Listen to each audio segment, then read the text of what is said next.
welcome to the Walkthrough Podcast. I am blessed and very honored to have Mr. Luis Sanchez here. He is the Michael Jordan of real estate, the definition of success leaves clues. We're humbled to be in his presence, and we're super excited. Right? Super. We have an OG of the business, and gonna be good podcast. Yes. Podcast. Mentor, real estate guru, you name it. The guy's done it, and more importantly, he's guided a countless amount of other people through the process, the growth process, and just made people better people overall. So Hi guys, thank you so much for the invite. I know we try to schedule this for 2 or 3 times, but I'm happy to be here with you guys. Luis Sanchez. I've been in the business. In fact, I've been in the business since 1986. I purchased my first property at the age of 24, right after the Marines. I was in the Marine Corps. I joined the Marines right after high school, and purchased, like I said earlier, purchased my first house back when I was 24 years old. Started purchasing some properties in 1987. Purchased my first house for about $60,000. However, the market crashed back in 1987, but we didn't see the effect until 1989, 1990. So all those pieces of property that I had purchased, look at it now, it was not a very good investment because I overpaid. I was not knowledge enough, and because of that, I got burned a few times. But thank God I was able to bounce back. well, thank you for your service, by the way. Like Marine, that's amazing. How do you feel like the military, being a Marine, helped you throughout your journey? You know what? It's the discipline.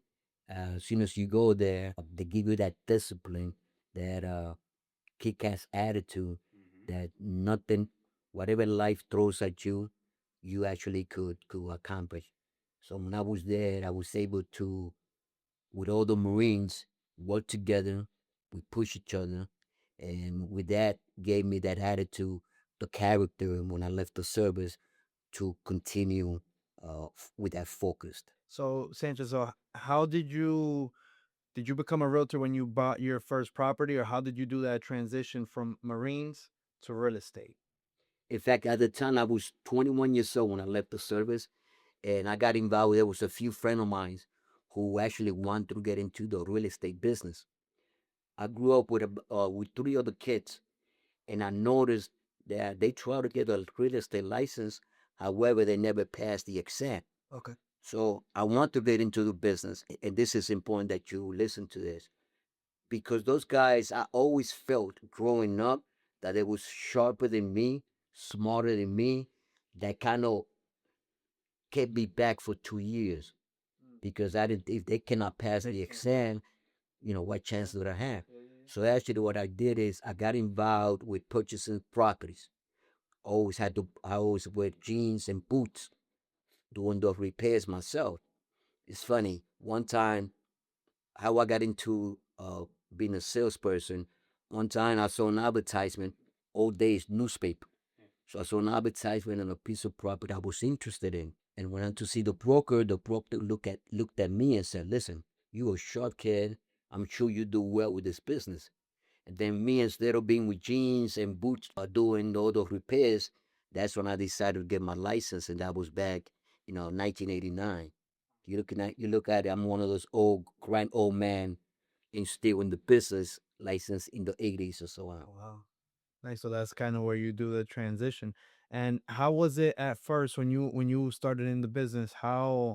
What did you grab onto, let's say, from your past in the military, that kind of you transitioned into the business and helped you strive at first? Because I know at first it's always harder. Yes, Yeah, because at first, you're trying to build a name and build a reputation. correct. I had the attitude from the Marines that working 10, 12, 16 hours was nothing to me. Yeah. So I was able to do the same thing, the same discipline, that I had in the service.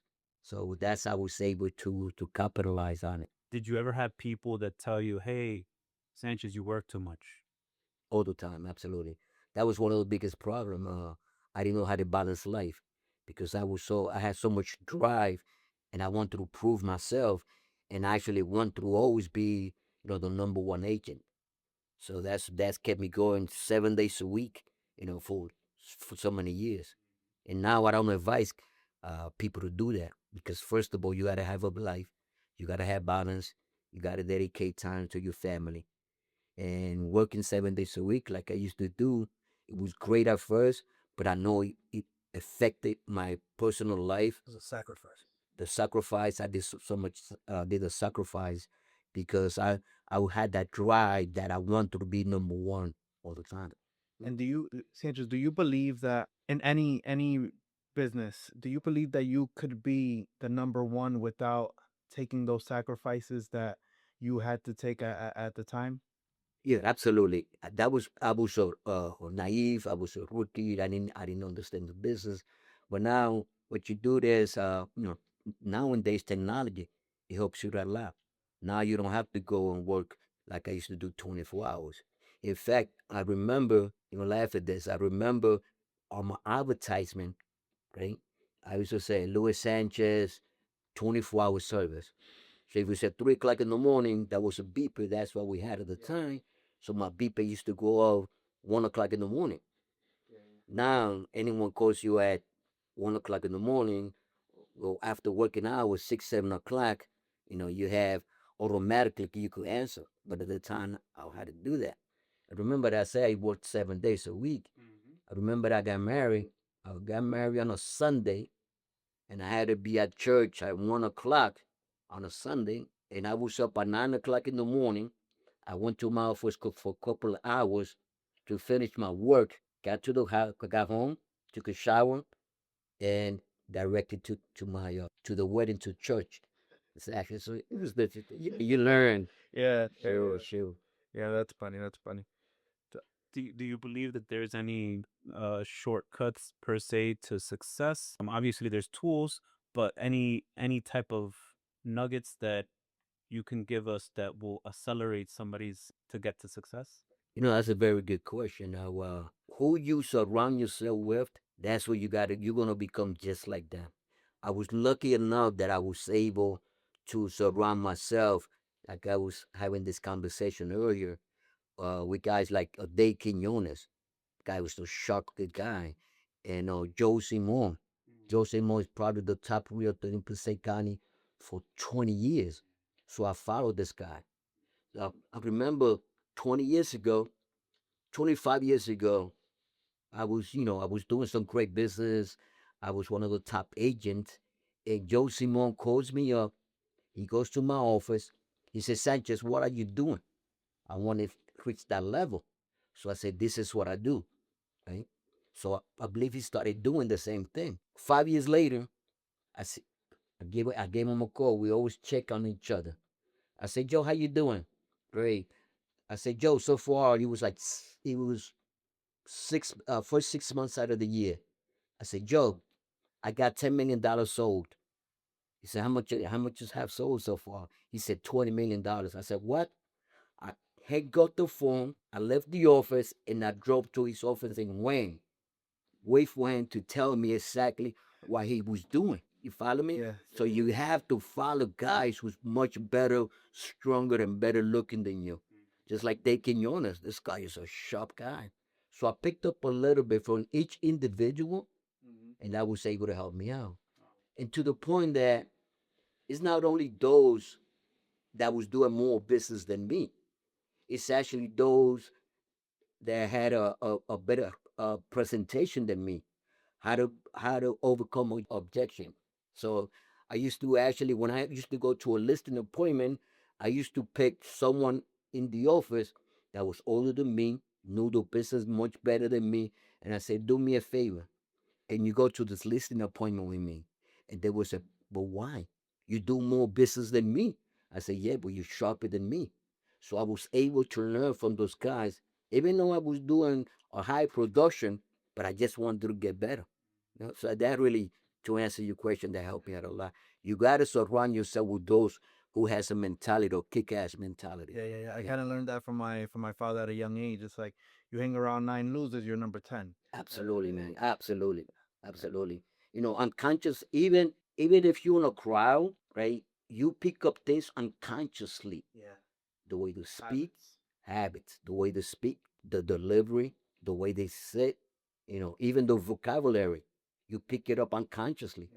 So I try to, even now, I don't surround myself with guys they not going to enhance my life. Yeah. I go to some of the cigar lounges and some of those guys, they talk about for 45 minutes, an hour, they talk about who's better, who's the GOAT, Michael Jordan or the other guy, LeBron James. They discuss that for 45 minutes. What's the purpose, man? Go back and forth 45 minutes. So even if I surround myself with those guys, I start listening from a distance, Yeah. and it's not healthy for me. Yeah, you start drawing in Absolutely, exactly. absolutely. Yeah, and you would be surprised how many opportunities come from just being there. Like I've been at tables where I'm the weakest link, and you just get so many opportunities. And I feel like those are the tables you want to be in because Absolutely. that's where you pick up Absolutely. all that value. Absolutely. Remember what I was telling you earlier? When I go to this high-end cigar lounge, which I normally surround myself with, when I walk in the first time, I greet them from a distance, right? From a distance, I don't get involved. I just listen from a distance.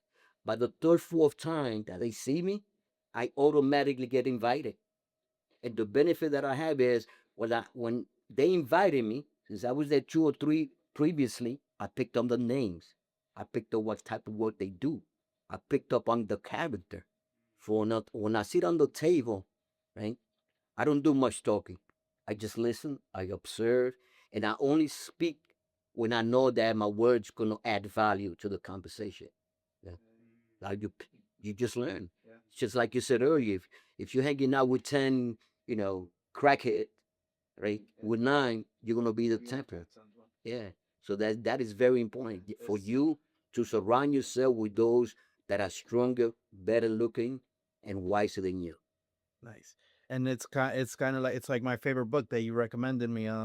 How to Win Friends and Influence People. All these things are you start picking up these little things like how to remember everyone's names. Absolutely. Then that has an impact that at first I'm like, okay, but it has an impact that it's actually very strong because when you remember, you give them, they feel like they You know their that, huh? importance, that they feel Sure. that they're connected, that they mean something to you, and you get so much out of that, and I started, and I'm bad with names, but after that I started every time, like if you would come and you say, oh, my name is Louis, I try to, okay, my neighbor was Louis, and he kind of looks like Louis. There you I go. try to connect them somehow. That's the way to do it. I'll tell you a quick story, right? When I go, I pick that from reading books.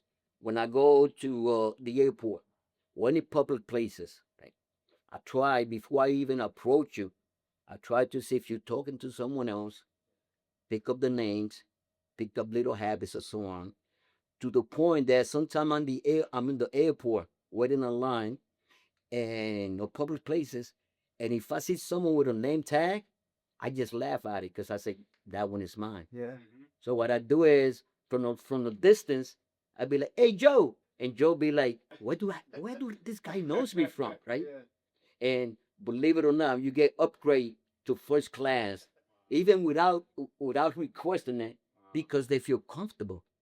And like you said, sometimes you get some difficult names, very bad with names myself. But what I do, I try to connect with it. Yeah. Not too long ago, there was a kid that his last name was Gregory. Gregory, right? And I keep forgetting his name, right? So I connected him with Gregory Avenue, the street, Gregory Ave, that I sold multiple houses. So now it's like Gregory, multiple houses, Gregory Ave. That's what it is. I think that speaks a lot towards y- who you are, right? Think about it. You associated the name to an address, hashtag real estate, right? Yes. Mhm. So I think that says a lot. It says, hey, be obsessed or be average, right? If you're not obsessed with what you're doing, Correct. you fall right in the mediocre, you're average people. So if you want to be the best, if you want to be great, you got to be obsessed. Absolutely, absolutely. In fact, how I met Gregory, he started working for a lounge that I visit often, and I put him in the lounge. You have about 30, 40 employees there. I pretty much know every employee's name. When I go there, every time I get a chance, Even if I know you, every time I get a chance that I could bring up your name, hey, thank you, Joe. I bring it up. Also, make him feel comfortable and keep remind me that's his name. So when I met Gregory, I put Gregory over. It's a young kid, beautiful kid. I said, listen, you got, and I said, I introduced myself, and every often I used to visit the place, and I go to Gregory. Hey, Gregory, what's my name? He come in, smile, laughing, quiet, couldn't remember my name. And every time I visit, I said, listen, you have to learn people's name. They're gonna feel comfortable. They're gonna feel like family. And by the way, you welcome tips. So that really gonna help us out a lot. 3 months, 4 months, 5 months later, he sees me. He said, Mr. Sanchez, I really appreciate what your advice. I said, why? I learned all my customers. I know the name and the kid's name. I build a relationship. Right? And by the way, my tips is doing better, so I'm making a lot more money. Why? Because you remember you make people feel comfortable. Yeah. It's kind of like I saw the house not too long ago in Clifton, and it was to a family, and they had 3 kids. So I was kind of finding a home that catered to what they needed, what they explained to me that they were looking for. So we go to see a house, and I go, oh, well, this is perfect. Heard their son's name is Jose. This is perfect for Jose because he plays sports, and it already had it was a big room. It had some setup. It was because some of the prior family used to live there, and they stayed thinking. And then at the closing table, he was like, you know what made us really want to work with you? That you remembered what we told you about our kids, and when we were there, he's like, this is perfect for Jose, you know? There was like that really connected with us. And after that, and like, Absolutely. we don't want to work with nobody else. Wow. Absolutely. Try and look here Absolutely. sometimes when you're speaking, okay? Right. Just try to inside. I know. Just Yeah. Yeah. So yeah, no. Sometimes that's the differentiating factor between you and anybody else. People like to work with people they like. Yeah. Yeah, absolutely. To add to that, one time I had an issue. I had to go see an official in Trenton with my driver license. I had problems with my driver license, so I had to go to the top. As soon as I walked into his office, when they asked me to walk in, I walked in. He was not in his office at the time, so I started looking at the pictures, and I saw that he was in the Marines. And I said to myself, man, I got this guy like this, right? So I walked in. We started talking about the Marines. 45 minutes later, he looks at me and say, hey, Sanchez, what you doing here? I said, I got this problem. He said, go home. I'll take care of it. Go just like this. Why? Because we connected it. That's actually one of the things that as you're doing a walkthrough with a property, you're looking at photos, you're Yeah. looking at, if they have an entire family, maybe a dog, sports, Absolutely, absolutely. Just connection. Yeah. You break the ice when you connect that way. Sanchez, I really want to know about some obstacles, which real estate, almost every transaction is obstacles, right? But I want to know what an obstacle that 99% of agents would have gave up, like a scenario that you went through. I know there's a lot, but one that kind of just stuck with you. One thing that I picked up and I was good at it, not because of me, because those guys that I surround myself with, anyone that came to the office to do qualification, and I used to do the qualification myself, since I would picked up a little knowledge when it comes to mortgages. So if the person did not qualify, right, the first thing I would do, I would like, okay, who could help you finance that? They would probably say, no, I have no one. I said, you have a father, you have an uncle, you have a friend, you have a compadre. And when I used to give them options, they say, yeah, my compadre be able to help me finance this property. When most people will say, no, you don't qualify, you don't work together. But if you give them options like that, your cousin, your uncle, your next door neighbor, someone that you're close with, most people would probably give up on that particular individual. But I was able to, like fishing, yeah. bringing up questions or so on. So I was able to capitalize on it. And what were some habits, Sanchez, that you were very faithful to in order to produce the way that you were producing? Two things that I did is at the time I picked up what would you call it, a market, a particular area, right? Oh, like a market analysis. No, Like a farm. a farm area, yeah. So when I first started in the business, I said, let me see how I'm going to be able to capitalize, and I want to be demand in that area. So let's say I picked up 100 houses, right? Yeah. So all I was focused, I used to knock doors on those 100 houses. I should do mailing on those 100 houses. Once I was able to capitalize that, I bring in another 100 houses or so on, and that was my marketplace. I mean, I knew, not now because I'm not acting like I used to be, but I know you used to give me an address, 298 Madison Street in Passaic. I'd be like, oh, that's the White House. They'd be like, how you know there? I know the house, you know. And I also had little tricks. Even if I didn't know the house, you call me on the house, I would be saying, yeah, I know the house. I would say, oh, that's the White House. They'd be like, no, no, not that's the store. Why? Because every other house is white, is blue, or is green, or so on. So that was a little trick that would say, and that opened up doors and allowed me to go in. Wow. Yeah, something that would help me out a lot was that the politicians, the city inspectors. I was very close with them. Most people would go and they would probably apply for CO and they would say, okay, you have 3 days or you have 5 days for inspection. When I go, they'd be like, what time you want it tomorrow? Because I was able to know those guys, know the name, buy them tickets, even if I didn't attend the event. But at least I would buy them the tickets and they would give it to someone else. Yes, that was a good question. What do you feel like was like the quantum leap of your business? Like it just rocketed after that, like, or just in any point of your business, what do you feel like it was a very important step of your business for you to get to scale the way you did? I remember that's a great question. I remember I was probably doing. I was the top guy in the office and so on, and there was a seminar that came up. I don't know if you're familiar with Swell. That was 20, 30 years ago. It was like a 12-week course. Okay. You go once a week, and they would teach you there, and they would give you homework for the following week to come up. And I remember my broker at the time, there was a group of about 10 or 12 of us.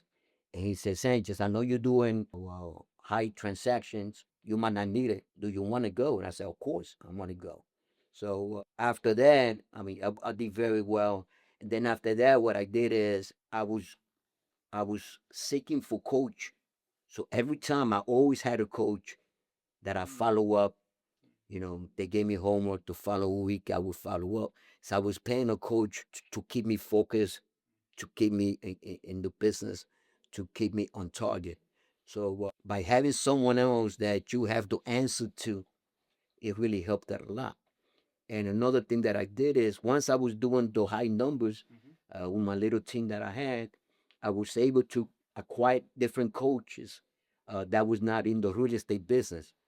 Someone that it was another business, but I could pick up little things that I was able to merge with the real estate business. So coaching is important. So yeah, I've had experiences with coaches. I've actually had more success with like mentorship.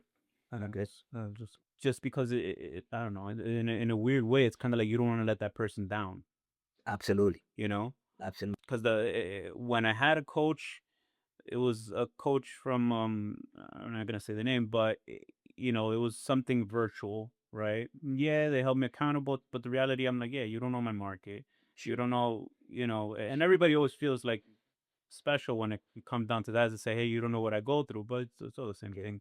But the truth is that indirect mentorship has always pushed me forward, because I've always wanted to say, all right, there's a way around this some way, somehow, like, therefore, like, sometimes you don't need somebody to tell you the answers.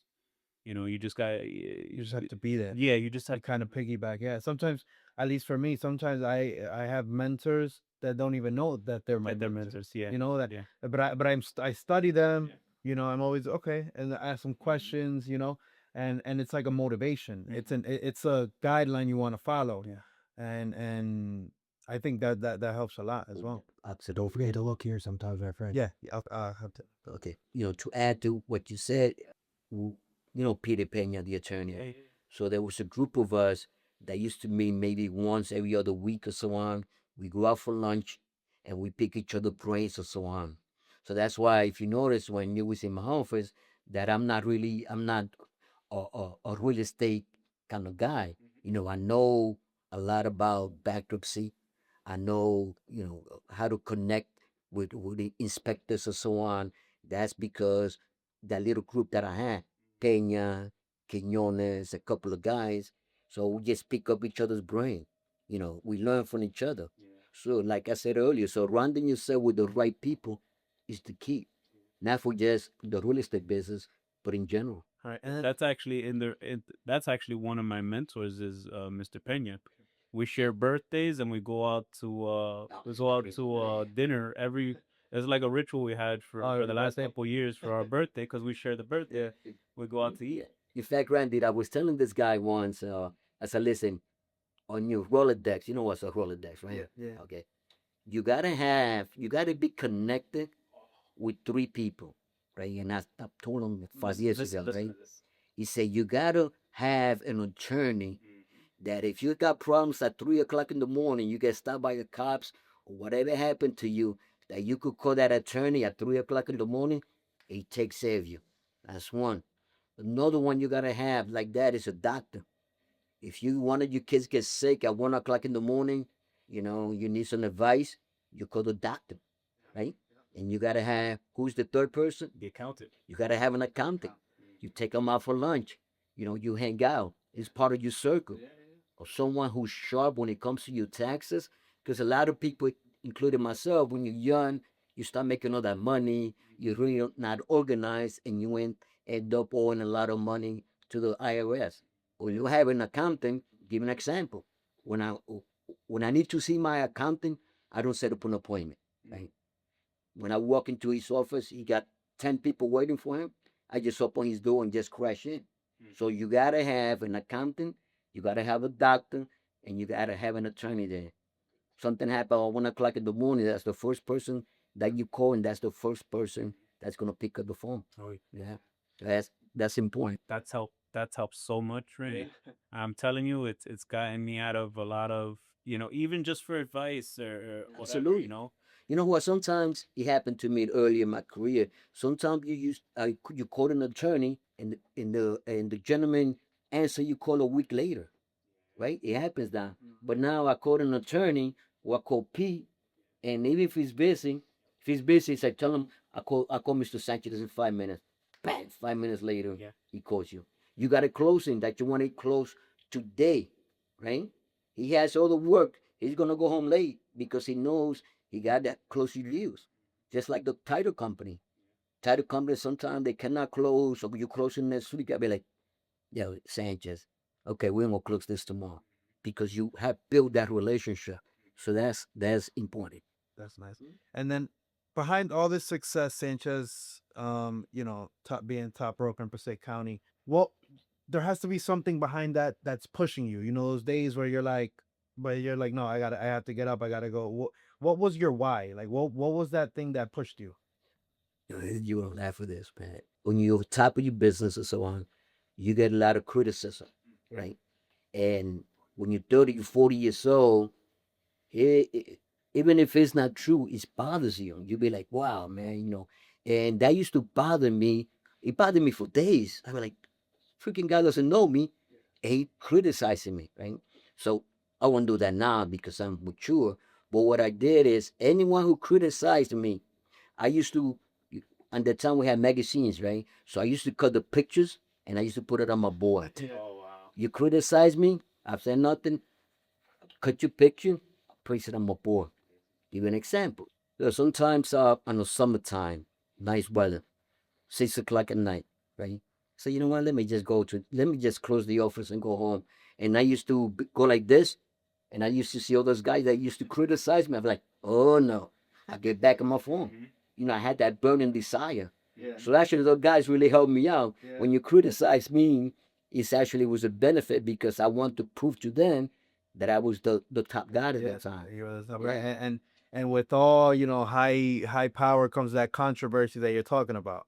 That those people doubting you, or even that they believe that they deserve your success, and then that brings conflict. How'd you deal with that conflict, or did you or do you just put it in your wall and just you did your Put it on thing? my wall. You did. And if I used to see him on the street, I say, "Hi, how you doing?" Yeah. Used to see him in the lounge or a bar or so. I used to send him a drink, right? Uh, Just but I knew back in my office, no, this guy talking about you, this guy talking about you, this guy talking about you. So that motivated me to go out there and continue. yeah. Pushing. Yes. It reminds me of the book Choose Your Enemies Wisely by Patrick Bet Davis. Amazing book, and I implemented that for I told you that I chose an enemy. Me and Diana chose an enemy. We put him on our in our bedroom wall. We put him in our office, and we had him in our car on the visor. So every time we would see it, yes, this guy that doubted us Yeah. would pop up. That's a great story. You You know, see that? Absolutely. and the same thing. You see the guy, and yeah. it's just like, how are Yeah. you? But you know what? You'll It's- never know. you get older and you overcome that. But however, when you in your 30s and your 40s or so on, I mean that used to bother me. I mean, like, what the hell? This guy, he doesn't know me or so on, but he be criticizing me. It bothers me for days, man. Yeah. Yep. And then, but instead of choosing conflict, you would just do your thing, No, it's not. and then It just help you grow. yeah, Mhm. yes, Just you've leverage the criticism to push you, to give you that oomph, that fire in your belly. yeah. All right, Sanchez. So in an office where you had over 50 agents, how did you manage all these personalities? Um, sometimes the drama and conflict that comes with having so many superstars in your team. At first it was difficult uh, because I didn't understand psychology. I used to think everyone was the same.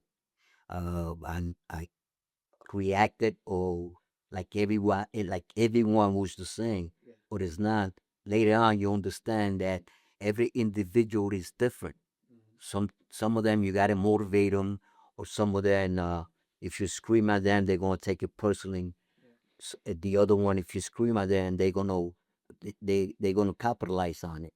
So every person was it was difficult, and I was not realized now, and I was not a good manager compared to I'm a producer, and I noticed once I switched from a producer to a management, having no experience, that's actually affected my personal business.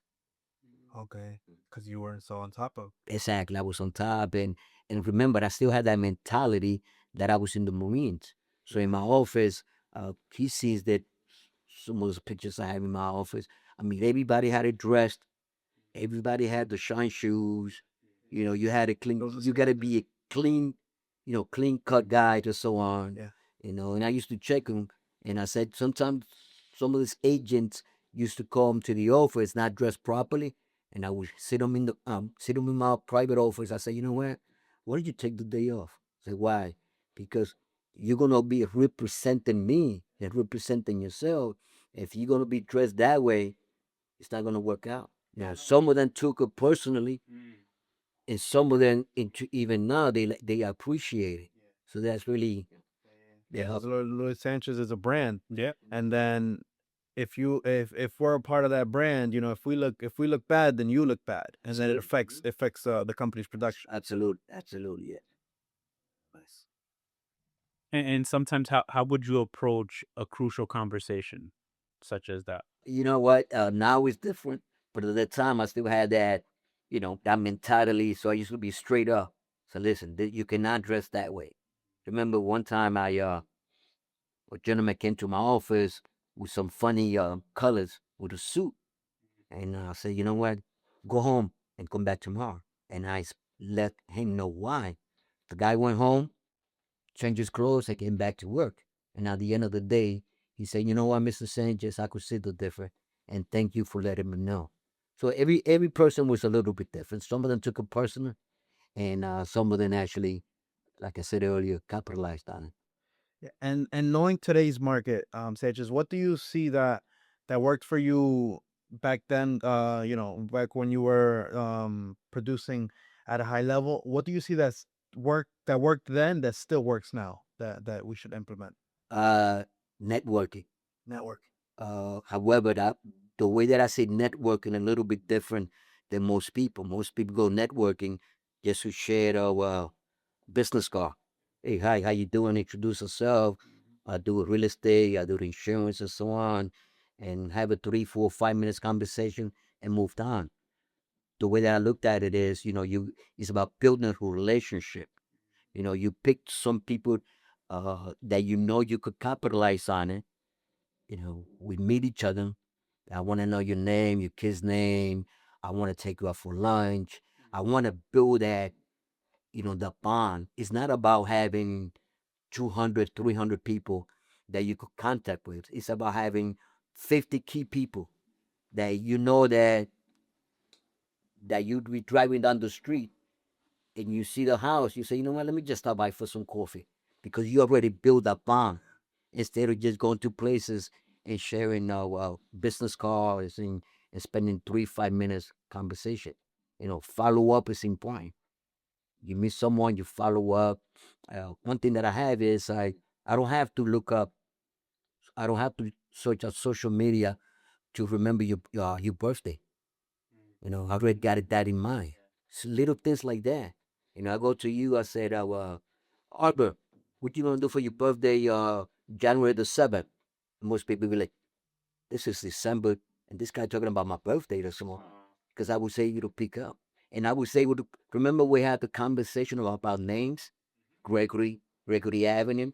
So let's say someone is born November 10th, right? Every person that is born November 10th, I know it. I don't need social media. Why? Because the Marine Corps birthday is November 10th. So I keep them in my mind. I see one dress blues. So in September, I see that individual, and hey, what you want to do for your birthday, November 10th? And believe it or not, they would be shocked. They would be surprised that you remember. Wow. Hmm? And what are some things that success cost you? That's a good question, man. I was work. You gotta have a balanced life. Coaching in my marriage, spending time with my kids, important family gathering. I was didn't show up because I was taking care of clients. So when you're in business, you gotta know I'm working 40 hours, I'm working 50 hours. After that time, it's over. Remember, I used to advertise Luis Sanchez 24 hours available. So people used to beat me. They used to beep it at the time. So I was at home at 1 o'clock in the morning sleeping, and my beeper used to go off. You know, what's the whole purpose? Why do you have to call me at 1 o'clock in the morning? If that's not I could do, the banks are closed, the attorneys are closed, everyone is closed. So that conversation could be wait for the next day at 9 a.m. So hopefully that takes away a lot, man. And I was so focused in my work that I never traveled. If I used to go on vacation, if I took a vacation in 10 years, it was a lot. And if I go on vacation when I was away, I was thinking about work. You can't. So if you got to take time off. When you take time off, you go away, you relax, you come back with different ideas that you could implement it into your business. Why? Because you see how other people act, you see how they advertise, you see how they move, and you could actually bring that in, and you could learn uh, from a situation like that. You know what is our city pigeons, right? You know what city pigeons is?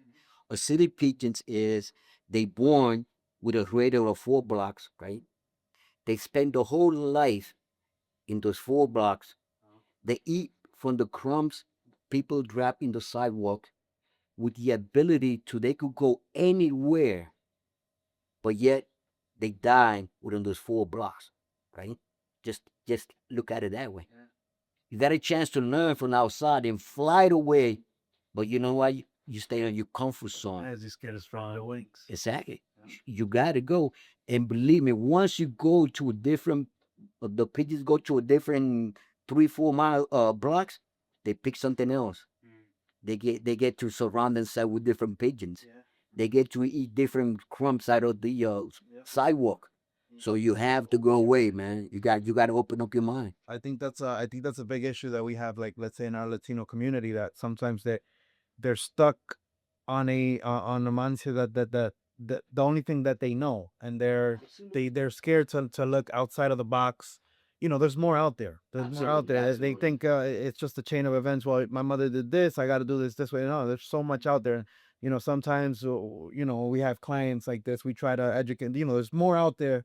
And it's not so hard to get things done. I think it's so important to hire when, like, let's say, to socialize with agents like us, right? Let's say, for example, because we know different markets, we know different things, so we kind of get to expose our clientele to something else rather than the typical same mindset per se that they're on.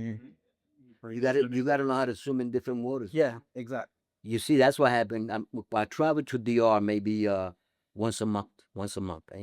And what I do is I go to a particular town I follow cigar lounges. So I go to a particular town and I stay there until I get to know who's the mayor, who's the chief of police, who's the guy on the corner. So I get to know everyone in town. Once I get to know everybody in town, I move to the next town and do the same thing. And I move to the next town. And that day has opened up so many doors. It's just amazing. You get to know different people. You got a problem here, you call someone else. You don't have an answer, you call this person. This person has an answer, but he knows someone that has the answer. They just open up doors, man. Yeah, it's funny because I was at a cigar shop cigar lounge the other day in Lodi, Fanatics. Yeah. Fanatics. Yeah, and I'm chatting with one of the aficionados from there, and he's telling me I'm telling him I'm in real estate, and he's like, oh yeah, I know this guy, he's big time in Patterson and Passaic. I'm like, okay, and he starts chatting, but I forget his name. He tells me, and I'm like, okay, okay, and then he asks me for my business card. I give him my business card, and then he's reading. He said, Luis Sanchez. That's the name, because my card it said the Luis Sanchez Realty. That's the name, and it's such a small world. He's like, he's always here. Let me add to that. Let me add to this. Right. The guy who owns Fanatics, this kid, about 26 years old, 27 years old. This kid is so sharp at 24 years old. Right? Yeah. Sharp kid. Sharp. He get invited to Dubai. He gets Arturo Fuentes, the most well-known name. Yeah. Arturo Fuentes sometimes surprise him with his shot. He invites him over to Santiago, the event. This kid is so sharp. I'm going to tell you a story. One time I invite this guy. He lives in a different state. I invite him over. He calls me up. I say, I'm by your Fanatics. He said, I'm going to meet you there. So as soon as he walked in, he said, Sancho, let me go get a cigar. Kenny, the owner, saw him. And he said, oh, you want the same cigar you had last time? I said, yes. So he walked up to the cigar he had last time and gave him the cigar. Then my friend came up to me and said, I can't believe this kid. Why? I only been here one time previously, 6 months ago, and this guy remember what I was smoking. Yeah. That's what I'm telling you. I think it was so important. You got to connect with guys. So this kid is impressive, man. Yeah. Yeah. Yeah. You go there, he knows you. 24-year-old. He knows you. He knows what you like. He knows what don't you like. He knows exactly what type of music you like to listen. When I go, I like to listen like, relaxed jazz. As soon as I walk in, he'll be like, hey, change the music, Mr. Sanchez. Yeah. Someone else go, they change the music. Sharp kid. It's funny, and right before here, I stopped by J.O. Cigar Lounge to get Mr. Sanchez a box, and as soon as I tell the young man over there, it's for Sanchez, this is what he likes, Placencia. You leave that staple, and it's nice when people pick that up because it shows that you have a sort of importance. Exactly. Yeah. Get it. Yeah. Nice. Yeah. You resonate with people, and that's important. We got that mind share. Yeah, and then so I also want to touch this topic. So, Mr. Sanchez, how when your mind is running 1,000 miles per hour, everything is so quick, what helped you slow down? All right, this is Let's connect. What helped you disconnect from That's what I got involved with cigars because I was always, in fact, in the old days, when I was a young blood, I used to go to sleep with a yellow pad next to my bed there. I sometimes 3 o'clock in the morning, I used to be. Yeah. If you go to sleep oh, I'm gonna remember tomorrow. You're not gonna remember. Yeah. You know, No. so that was difficult. Yeah. So I started smoking cigars and then started balance, and then I try to do meditation. Mm. I meditate, and when I was to cigar lounge, when they had that nice, you know, old Spanish balada, Jose Jose, Ricardo Arjona, and so on. I just sit down, close my eyes, and my mind would travel to different location, man. So that just makes me That would slow you that down. exactly, yes. Nice, nice, nice. Yeah, I sometimes it's funny because I keep a pad like this by the bed because sometimes when you're going to sleep, you start thinking of a million things, You gotta know. and good things, Yeah. and then you're like, okay, I'll do it tomorrow, and then tomorrow, next day you forget. So I put everything, I write everything down, and then next day I start executing. I got a whiteboard in my room. Yeah. Oh yeah, and your room. Whiteboard, 3 whiteboards. Yeah. They're Now, different. I would put them. I always says, you're gonna kill the decorations. Sometimes Diana's like, "What are you doing awake?" I'm like, "Hold on, give me a second." And it looks like I'm Doing math. yeah, oh yeah, like the movie 23, Jim Carrey. Yeah. Like, he's just writing a whole bunch of things on the wall. It's nuts. But So it sounds like, Sanchez, you picked up a lot of things from a lot of mentors, coaches in your life. Who would you say had the biggest impact in your life and why? When it comes to that, when I was growing up, this is a great story. When I was growing up, like I said, that kid Dave Quinones, that kid is sharp. So we always had friendly competition, right? I remember I used to buy my suits. Uh, Forgot the name of the store, like NBA store. My suit was $125. So one day Quinones goes, he go, look at my suit. I go to today's man. So that forced me to, instead of buying my suit for $125, go buy NBA uh, the new one, right? So I started following him. So then he jumped to from there he went to Nordstrom. I'd be like, bro. The, so guess what? I had to go to Nordstrom. And then he jumped to Neiman Myers, Neiman Marcus, and I had to go to Neiman Marcus. So when we started, I had a Honda, right? He had a Pontiac. He purchased a little Mercedes. I'm like, this freaking guy. So that forced me to step up. So I had an Infinity. Then he went and got a more expensive car. And then I had to catch up to him. Then he went and started buying the custom suits and custom shirts. And that motivated me to do the same thing. That's friendly competition. And I'm sure if you go to Mr. Quinones, if you ask him the same question, he's gonna be like, Luis was the one that motivated me. So we used to motivate each other just to be better each and every day. That's the key, man. Yeah. When you got guys like that you love, and I always had mentors through all my life. I always had people that I look up to and always hang out with guys that was 10, 15, 20 years older than me that I could pick up things from those guys. Yeah, Mhm. yeah. I think that's something for me as well. Like everyone I hang out, well, not everyone, but a majority of people I hang out with are much older than me. I pick up a lot of more things. Um, it kind of forces you to be a little more mature, Absolutely. and I think that helps a lot. At a very young age, you start acting different and picking And up. you know, the it helps you. habits. It helps you avoid mistake Mhm. because those guys they will put you aside and they will just be guiding you. Yeah. Do this, don't do that, or so on. Absolutely. Same thing. Yeah, like for Sure. me, my father is my main mentor, and he told me, "Yo, I've been through this. I failed. I already know." And he kind of guided me through the right way, and Yes, and it's yes, like yes. it's a head start. It's a push, Absolutely. and you kind of avoid, not that you don't run into issues, and you do mistakes sometimes, but you avoid all his prior mistakes, you avoid that. 'Cause Absolutely. you're already Helps. Helps.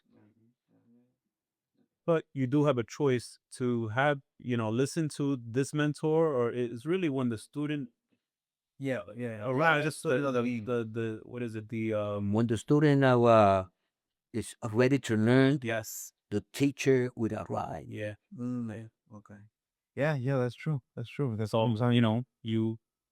you showed up, and then the teacher will always be there. yeah.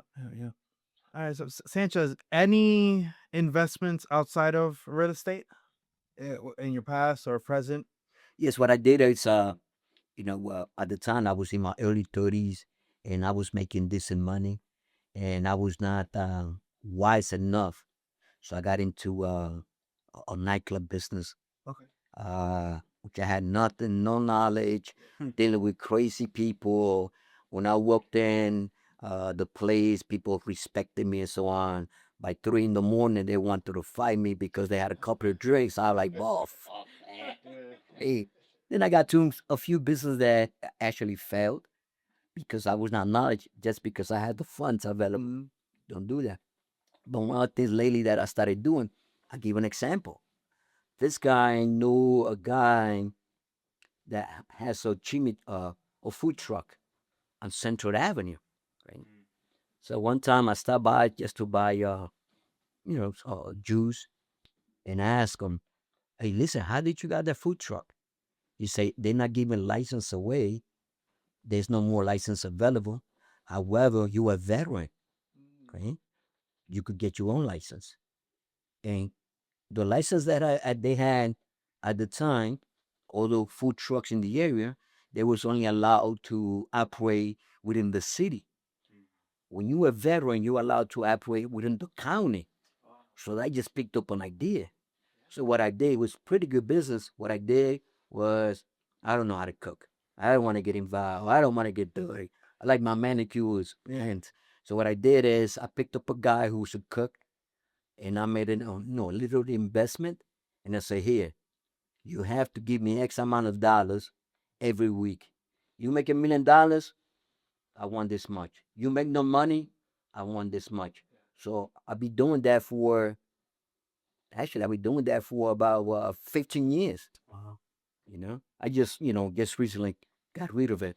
But I was doing that for 15 years. So you figure every week you get a little bit of cash, it helps you for gas, car payments, go out for dinner. So, get involved with little business, profitable business like that, that is not going to be, don't have to spend a lot of time in it. It Yeah. really helps out a lot.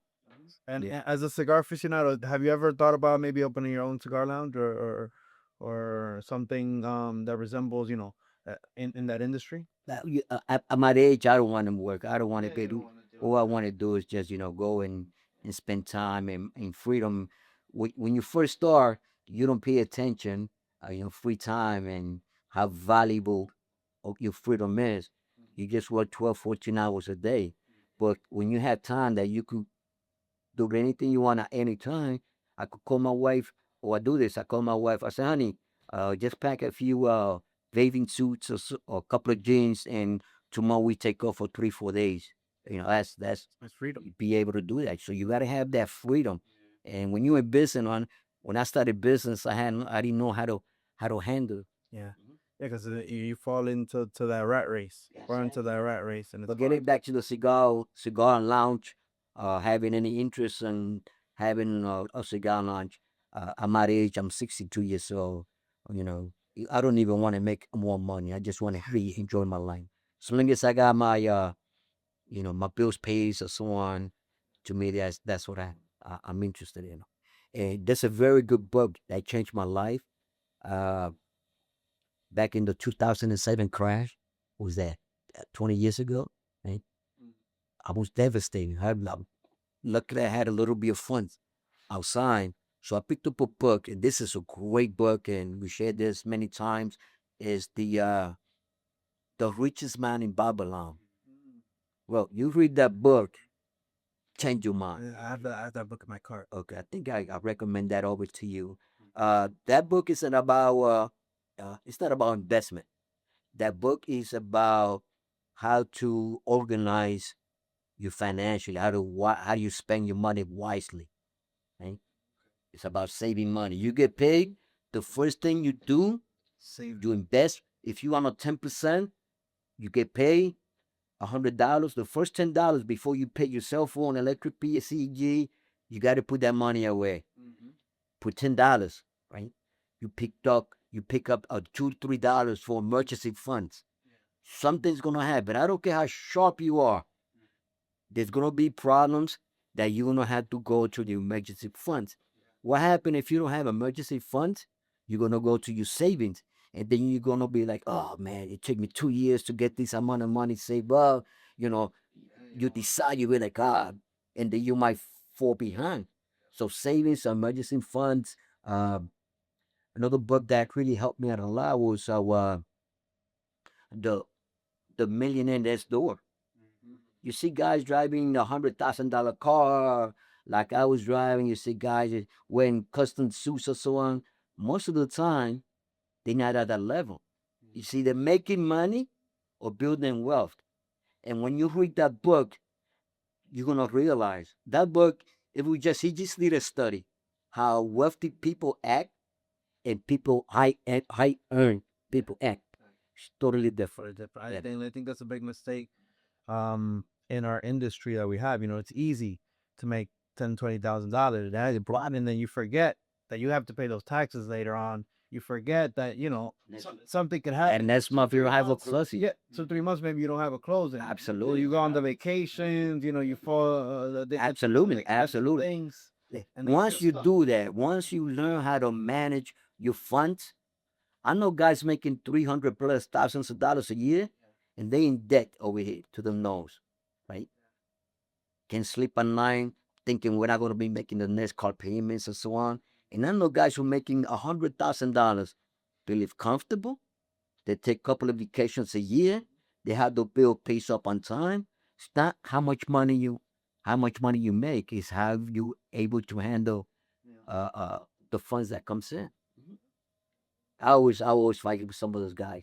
Give an example. Yesterday I had a guy who has problems saving money, and I said, this is what happened. I get a haircut every 2 weeks, right? And let's say I get a haircut costs me $50.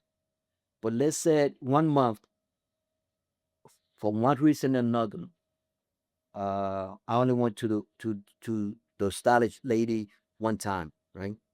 Remember, I got another $50. What I'm gonna go do with the $50? Most of you guys go out and buy a couple of more drinks, or buy a cigar, or buy something with the $50. Me, what I do is that extra $50 that I didn't go to the barber shop that week, it's actually go my savings, right? It's just like when you get a raise at your job, they give you a raise another $10,000 a year. Boy, the first thing you do, go buy a new car. Go buy a nice the brands pocketbooks or great bottom shoes. That's what you do. Yeah. Instead of taking those $10,000 and try to live, with a 90% that you make. The expenses go up once that their pay goes up. Yeah, the more money you go, your expenses is gonna go high. You make $100,000, you got a $20,000, $30,000 car. You make $200,000. It's obvious. Yeah, you go and you get happy and you start doing it. It's not. What helped you get out of that? Just in general, financial, your financial attention to your budgeting and everything. What helped you get out of that mentality of, because as agents, the truth is that sometimes the first thing you do is you're like, hey, I need credibility when you first start out.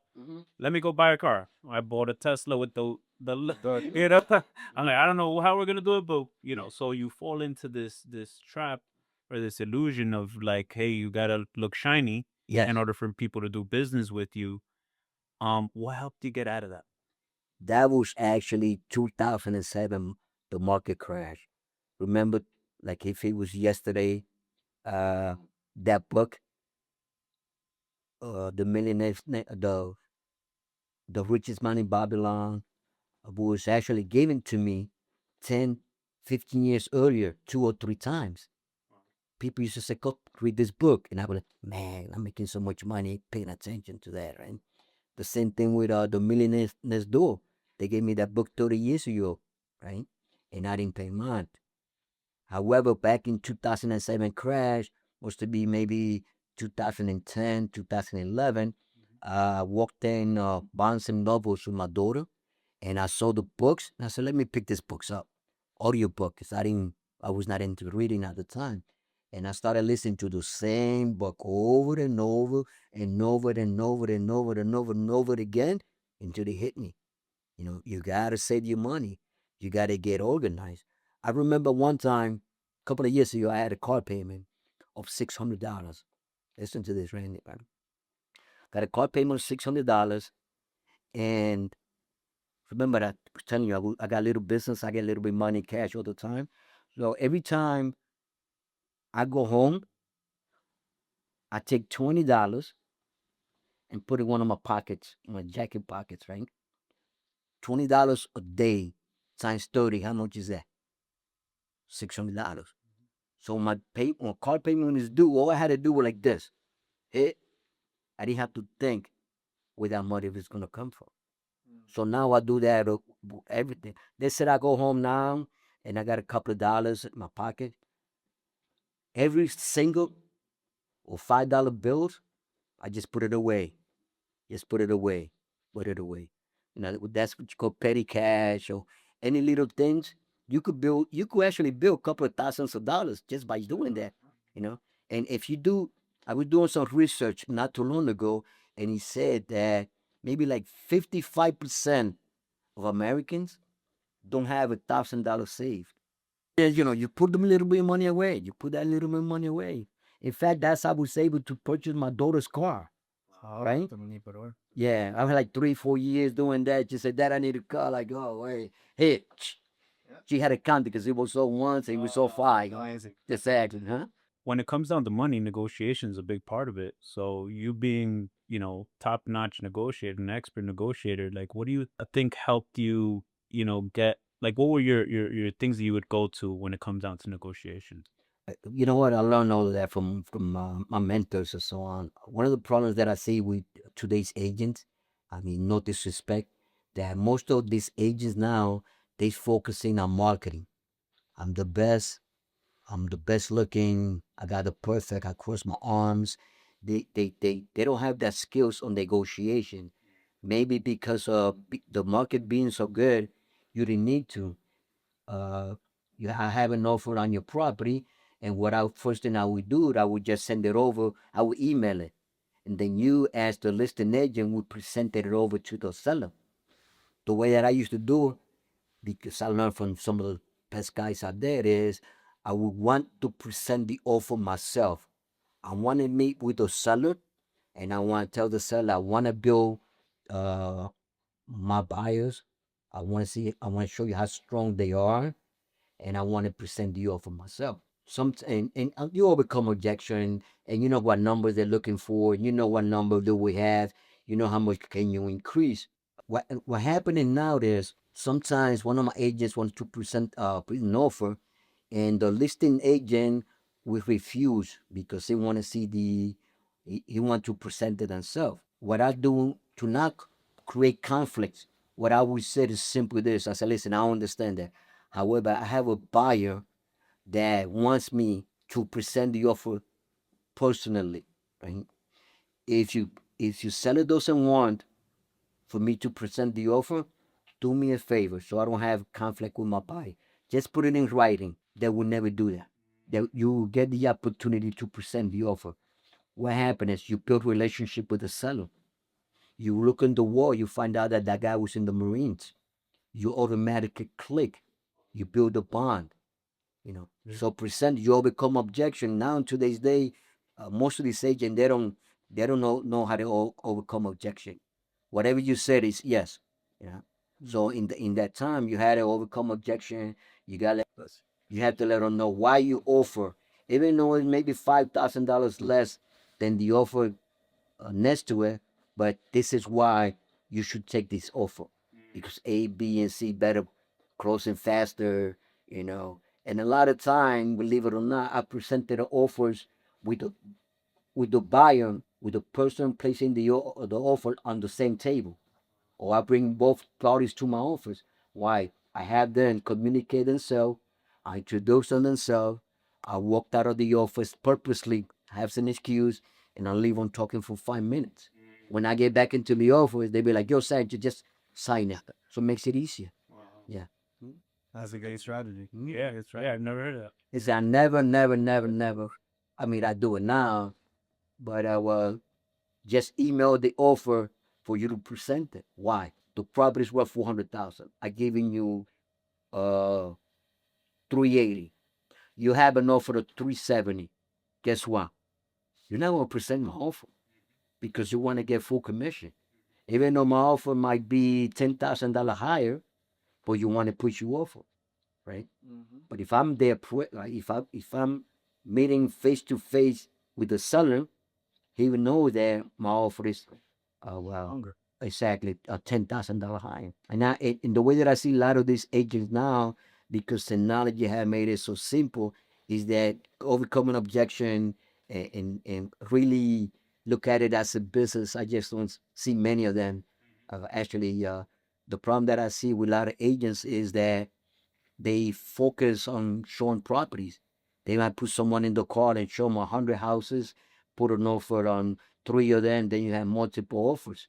If you notice, what I do is you focus on listing. Listing is the key to the business, man. Yeah. I read a book, I forgot the name of the author. Back 30 years ago, I was doing an open house on a Sunday. You know how many people show up? Zero, zero, zero, zero.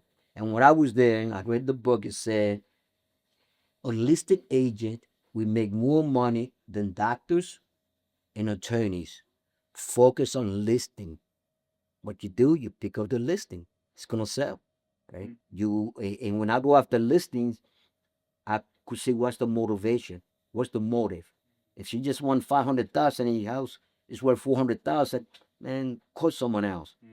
But if your house is worth 400,000 and you want five, but I know you're behind on your mortgage, guess what?